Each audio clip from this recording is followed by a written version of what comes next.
బుల్లితెర పవర్ స్టార్గా పాపులారిటీ సంపాదించుకున్న సుడిగాలి సుధీర్ అలియాస్ సుధీర్ ఆనంద్ హీరోగా నటించిన లేటెస్ట్ మూవీ కాలింగ్ సహస్ర.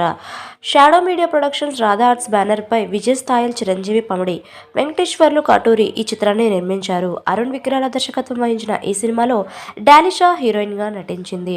డిసెంబర్ 1న ఈ సినిమా రిలీజ్ అయింది. టీజర్, ట్రైలర్ కొత్తగా ఉన్నాయి. మొదటి రోజు ఈ సినిమాకి నెగిటివ్ టాక్ వచ్చింది. దీంతో ఓపెనింగ్ ఆశించిన స్థాయిలో నమోదు కాలేదు.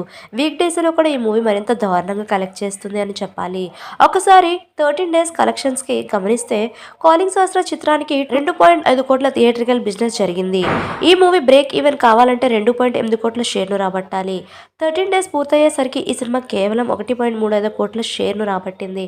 బ్రేక్ ఈవెన్కి మరో 1.45 కోట్ల షేర్ను రాబట్టాల్సి ఉంది. ఈ టాక్ అంతా టార్గెట్ని రీచ్ అవ్వడం అంటే చిన్న విషయం అయితే కాదు. యానిమల్ కూడా బాక్సాఫీస్ వద్ద చాలా స్ట్రాంగ్గా ఉండడంతో కాలింగ్ సహస్రాన్ని జనాలు పట్టించుకోవట్లేదని స్పష్టమవుతుంది.